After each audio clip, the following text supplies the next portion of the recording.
எல்லாருக்கும் வணக்கம். நம்மள சுத்தி பாத்தீங்கன்னா ஒவ்வொருத்தரோட தோல் நிறமும் ஒவ்வொரு மாதிரி இருக்கும் இல்லையா? என்னைக்காவது யோசிச்சிருக்கீங்களா? ஏன் நம்ம ஸ்கின்ல இவ்ளோ ஷேட்ஸ் இருக்குன்னு? அந்த கலர்ஃபுல்லான சயின்ஸ பத்தி தான் நாம இப்போ பார்க்க போறோம். வாங்க உள்ள போலாம். இது கேட்கறதுக்கு ரொம்ப சிம்பிளான கேள்வி மாதிரி இருக்கலாம்.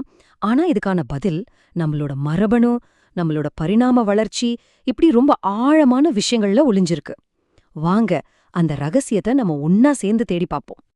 இங்க பாருங்க, ஒரு பக்கம் ஸ்கின்ல இருந்த நிறமே போய் வெள்ளை வெள்ளையா திட்டுக்கள், இன்னொரு பக்கம் ரொம்ப அடர்ந்தியான கரும்புள்ளிகள். இத பார்க்கும்போது என்ன தெரியுது? நம்ம தோலோட நிறங்கிறது சும்மா ஒரே மாதிரி இருக்கிற ஒரு விஷயம் இல்ல. அது ஒரு ரொம்பவே சிக்கலான ஒரு கதை. வெறும் அழகு சம்பந்தப்பட்ட விஷயம் மட்டும் இல்லைங்க, இது நம்ம உடம்போட பயாலஜி சொல்ற ஒரு கதை. சரி, முதல்ல இந்த கலர்ஃபுல் உலகத்தை உருவாக்குற முக்கியமான ஆள் யாருன்னு பார்க்கலாம். நம்ம தோலோட நிறத்துக்கு அடிப்படையான காரணமே ஒரே ஒரு மூலக்கூறு தான். அது என்னன்னு பார்க்கலாமா? ஆமாங்க, அந்த மூலக்கூறு பேரு தான் மெலனின். நம்ம கதையோட ஹீரோவே இவர்தான் சொல்லலாம். ஏன்னா நம்ம தோலோட கலர் மட்டும் இல்ல, நம்ம முடி, நம்ம கண்ணு, இதோட நிறத்தையெல்லாம் முடிவு பண்றதே இந்த ஒரு மூலக்கூறு தான். எவ்வளவு பெரிய விஷயம் பாருங்க. ஆனா ஒரு நிமிஷம், எல்லா மெலனினும் ஒண்ணு கிடையாது. இதுல ரெண்டு முக்கியமான வகை இருக்கு: யூமெலனின், ஃபியோமெலனின். யூமெலனின் அப்படிங்கிறது ஒரு டார்க் பிரவுன் பிக்மெண்ட். இது சூரியனோட யூவி கதிர்கள் கிட்ட இருந்து நம்மள பாதுகாக்கிற ஒரு ஷீல்டு மாதிரி. ஃபியோமெலனின் இருக்கு இல்லையா, அது ஒரு மாதிரி மஞ்ச சவப்பு நிறத்துல இருக்கும். ஆனா அதோட பாதுகாப்பு கொஞ்சம் கம்மிலாம். இந்த ரெண்டு மெலனினும் எந்த அளவுல நம்ம கிட்ட இருக்குங்கிறத பொறுத்து தான் நாம பாக்குற ஆயிரக்கணக்கான ஸ்கின் டோன்ஸ் உருவாகுது. ஓகே, இந்த மெலனின் எங்கிருந்தா வருது? நம்ம தோலோட மேல் லேயர்ல மெலனோசைட்ஸ்னு சில ஸ்பெஷல் செல்ஸ் இருக்கு. இத நம்ம பிக்மெண்ட் ஃபேக்டரின்னு சொல்லலாம்.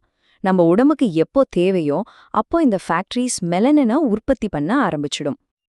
இப்போ பாருங்க, இந்த மெலனின் உற்பத்திங்கிறது ஏதோ சிம்பிளான விஷயம் இல்ல. அது ஒரு பெரிய கெமிக்கல் ப்ராசஸ். ஆனா இந்த முழு ப்ராசஸையும் ஆரம்பிச்சு வைக்கிறதுக்கு ஒரு முக்கியமான ஆன் ஸ்விட்ச் இருக்கு. அது பேரு தான் டைரோசினேஸ். இது ஒரு என்சைம். சரி, இந்த பிக்மெண்ட் ஃபேக்டரிஸ் சும்மா இல்லாம எப்போ வேலை செய்ய ஆரம்பிக்கும்? ஏன் மெலனினை உற்பத்தி பண்ணுது? அதை தூண்டுற விஷயங்கள் என்னென்ன?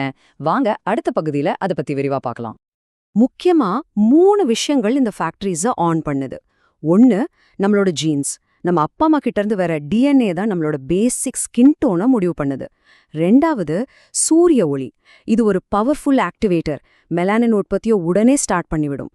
மூணாவதா, நாம எடுத்துக்கிற சில மருந்து, மாத்திரைகள் கூட நம்ம ஸ்கின் கலரை மாத்தலாம். நாம எல்லாருமே வெயில்ல போனா ஸ்கின் டார்க் ஆகுறத கவனிச்சிருப்போம் இல்லையா? அது எப்படி நடக்குது தெரியுமா? சூரியனோட யூவி கதிர்கள் நம்ம தோல் மேல படும்போது அது ஒரு செயின் ரியாக்ஷனை ஆரம்பிச்சு வைக்குது.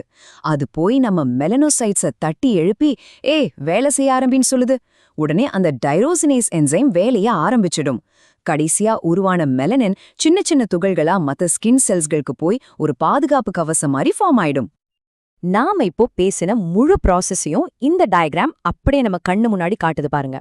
சூரியன்ல இருந்து வர்ற யூவி கதிர்கள் எப்படி ஸ்கின்னோட ஆழத்துக்குள்ள போய் அந்த மெலனின் உற்பத்தி மெஷினை ஆன் பண்ணுதுன்னு நீங்க இங்க தெளிவா பார்க்கலாம். ஆனா சில சமயம் என்ன ஆகும்னா, இந்த மெலனின் உற்பத்தி சிஸ்டம் பேலன்ஸ் தப்பிடும். அப்போ என்ன நடக்கும்?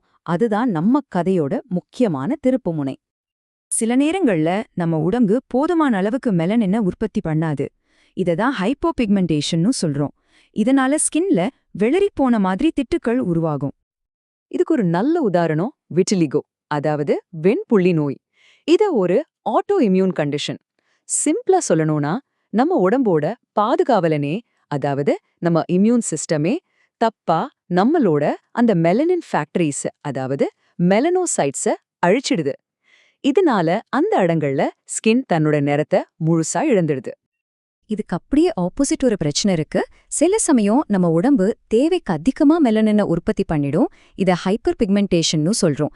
இதனால ஸ்கின்ல அங்கங்க கருமையான புள்ளிகளோ இல்ல திட்டுக்களோ உருவாகும். நம்ம எல்லாருக்கும் தெரிஞ்ச விஷயங்கள் தான். வெயில்னால வர்ற கரும்புள்ளிகள், மங்கு, இல்லனா முகப்பரு போனதுக்கு அப்புறம் வர்ற தழும்புகள், இதெல்லாம் தான் இதுக்கு காமனான உதாரணங்கள். இதுக்கு முக்கிய காரணம் சூரிய ஒளியோ அல்லது நம்ம உடம்புல ஏற்படுற ஹார்மோன் மாற்றங்களும் தான்.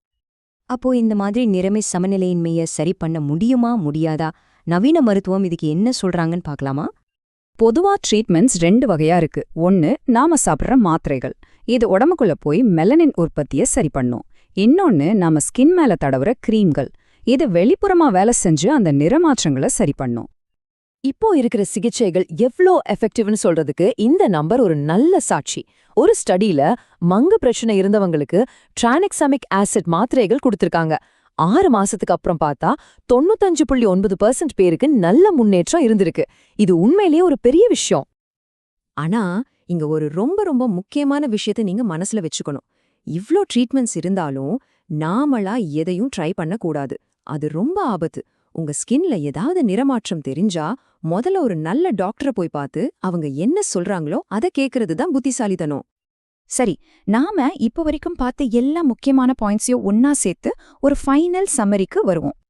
இந்த முழு பகுதியில இருந்தும் நீங்க எடுத்துக்க வேண்டிய முக்கியமான விஷயங்கள் இதுதான். நம்ம ஸ்கின் கலருக்கு காரணம் 2 வகை மெலனின். ஜீன்ஸ், வெயில், அப்புறம் சில மருந்துகள் தான் இதோட முக்கிய தூண்டுதல்கள். பிரச்சனைகள்னா ஒன்னு பிக்மெண்ட் ரொம்ப கம்மியா இருக்கும், இல்லனா ரொம்ப அதிகமா இருக்கும். எதுவா இருந்தாலும் டாக்டரோட வழிகாட்டுதல் ரொம்ப அவசியம். அப்போ நம்ம தோலுங்கிறது வெறும் ஒரு நிறம் மட்டும் இல்ல இல்லையா? அது ஒரு உயிருள்ள கேன்வஸ் மாதிரி. அதுல நம்ம மரபணுவோட கதை எழுதப்பட்டிருக்கு, நம்ம வாழ்க்கை முறையோட தழும்புகள் இருக்கு, நம்மள சுத்தி இருக்கிற சூழலோட தாக்கம் வரையப்பட்டிருக்கு. ஒரு நிமிஷம், உங்க தோலை நீங்களே பாருங்க. அது உங்ககிட்ட என்ன கதையை சொல்லுது யோசிச்சு பாருங்க.